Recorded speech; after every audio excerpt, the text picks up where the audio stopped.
হজ ব্যবস্থাপনায় অনিয়ম ও দুর্নীতি সরকার বরদাস্ত করবে না বলে হুঁশিয়ারি দিয়েছেন বেসামরিক বিমান পরিবহন ও পর্যটন প্রতিমন্ত্রী এম রশিদুজ্জামান মিল্লাত। তিনি বলেন, হজ ব্যবস্থাপনা আরও উন্নত করতে সরকারের পক্ষ থেকে সব ধরনের সহযোগিতা অব্যাহত থাকবে।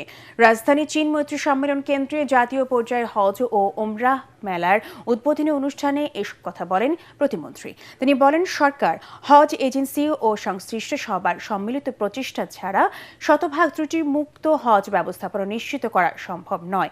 2026 সালে সফলভাবে সম্পন্ন হলেও 2027 সালে আরও উন্নত ও সেবামুখী হজ আয়োজনের লক্ষ্য নিয়ে কাজ করছে সরকার। তিনি আরও জানান, প্রধানমন্ত্রী নিজেই হাজিদের সার্বিক বিষয়ে নিয়মিত তদারকি করেন। তার নির্দেশনায় হাজি ক্যাম্পে খাবারের মান উন্নত করার পাশাপাশি হাজিদের বিমান ভাড়াও কমানো হয়েছে।